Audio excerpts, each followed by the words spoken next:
Hi everyone and welcome back to a new episode of the S-Class. May I remind you, if you haven't already done so, that by subscribing to the channel and hitting the bell, you can be notified whenever a new video comes out. Let's move directly to our knowledge pill and see what it contains for us today. Menstrual cups.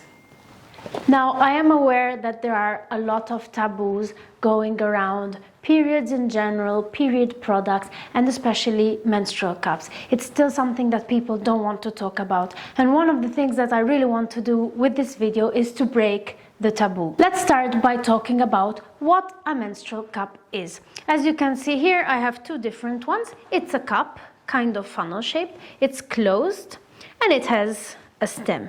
The purpose of it is to collect period fluid. Nowadays, there are many brands that have put these into the market and they are gaining popularity. Let's see why they have become so popular. Number one, super eco-friendly. Silicone can last up to 10-12 years. I know people that have had theirs for even 15 years, and theoretically they can be used on their own without need of any other pad, tampon, and according to the flow that each person has, one can arrive to use up to 40 pads every period. Imagine that a period occurs more or less every month, so you can imagine the amount of waste which this produces. Secondly, if you talk to anyone who has tried it, most people will confirm that the comfort is something that you cannot achieve with a normal pad or tampon. If you have chosen the right cup for you, it's most probably not going to leak. You can use it up to 12 hours, obviously according to your flow in that moment. And as a woman, I can tell you that you don't have to be bothering about how you sit, that everything is staying in place. It takes a lot of pressure off your mind. One of the greatest advantages that I have found personally is how I can manage my period during the night. When I didn't use the cup, I was waking up very often, afraid to leak, afraid to get the bed sheets dirty. It was quite traumatic, and considering that a period lasts usually between 3 and 5 days, you can have 2 or 3 of these sleepless nights in a row. So that for me was a major change. I will be completely honest, it took me 2 years to actually get myself in the mindset of even trying a cup. So for all of those people out there who are considering the use of a menstrual cup but aren't really comfortable, I would like to tell you that this is completely normal, and this is one of the reasons why I decided to do this video. How do we use a menstrual cup? So the first thing that you have to do in order to sterilize the cup is to put it in boiling water for 3 to 5 minutes. In order to properly insert it, you need to first fold it. There are a number of folding techniques available. You will find these on the internet. The most famous fold is the C-fold. So what you do is you fold it. As you can see, it's very soft. You fold it like this in half, and then you fold it in half again. This will allow you to have a smaller size which otherwise wouldn't fit, and then the cup gets inserted, and in the moment in which you relieve the pressure from your hands, it snaps into position. This is the sound that you should hear. If you don't hear it, it is possible that the cup hasn't unfolded. In this moment, a small vacuum is created and forms a sort of seal between the cup and the vaginal walls. And this is what prevents the cup from leaking. Now, something which is important to mention is that we are not all the same. So our pelvic muscles can be more or less strong. The width of our vagina can be bigger or smaller. Also, the height of our cervix can be slightly higher or lower. It is all very subjective. So sometimes it can happen that at the first try you don't find the cup which is perfect for you. There are some websites which will guide you through the choice of the best cup for you. In my case, I was quite lucky because the first cup I chose, which was this one, worked quite well until I was forced to buy a new one because I didn't have one on me, and I found that the new one actually works best for me. For all of you who are worried about choosing the wrong cup, I do suggest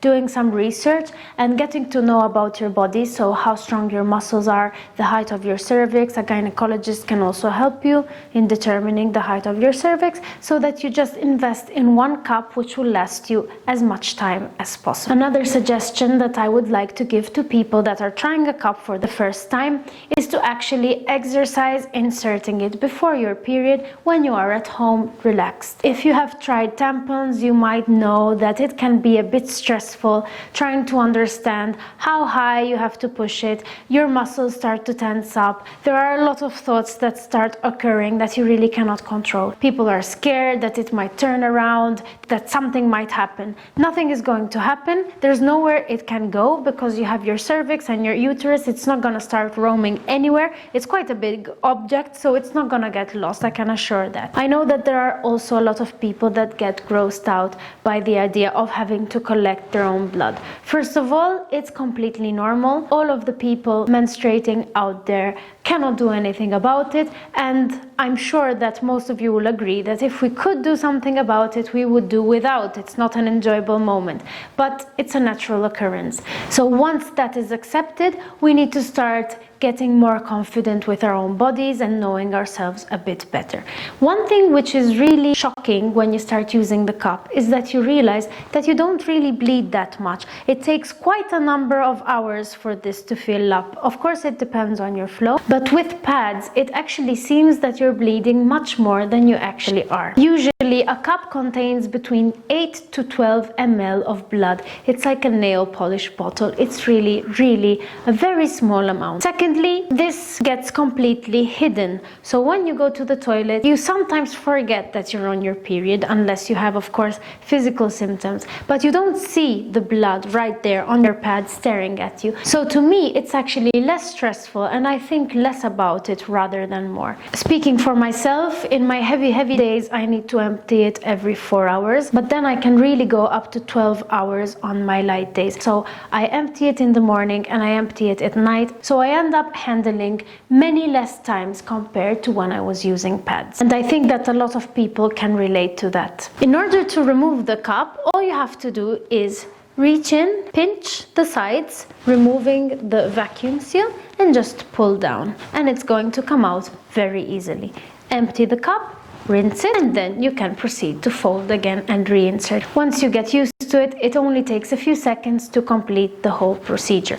Now, what if you don't have a sink in the bathroom that you're using? It can be a problem. Some women take a small water bottle with them so they can rinse it. Some people take specific wipes which can be used with cups, but you can also just use toilet paper in that case, and then you can rinse it the time after. Nothing is going to happen. When not to use a cup. So cups can be used by almost anyone who has a period, including very young people, as long as the right size is chosen. But there are some cases in which I wouldn't recommend using a cup, or at least I would seek medical advice before using it. One case is endometriosis. If your body is already struggling getting rid of your menstrual fluids, then I would think about using something which collects the blood. People who have introverted or extroverted uterus, in this case, I would seek advice from a gynecologist to see whether it can be adequate for you. If you have infections, it's not certain whether the use of a cup affects this, but it's better not to insert anything internally during infection time. And lastly, of course, if you are allergic to any of the materials. As far as the rest is concerned, if you're menstruating, you will have to deal with your blood. So this is the easiest, cleanest way that you can actually have to handle your blood. Also, although it can seem a bit expensive, there is a great saving of money, and it's not a huge investment. Usually they range between even 10 and 30 euro in Europe. I bought this one in a supermarket for less than 10 euro, and this is why I decided to buy another one. So it's not that big of an investment that, according to me, it's not worth the try, because on the long run, if you decide to stick to it, it's going to represent a huge saving. I hope this video has clarified the concept of the menstrual cup for you. If there are any questions that you might have, anything which isn't clear, something that you would like to ask me privately, all my details are in the description box. I am at your disposal for anything that I may help you with, and I hope you enjoyed the video. See you next time.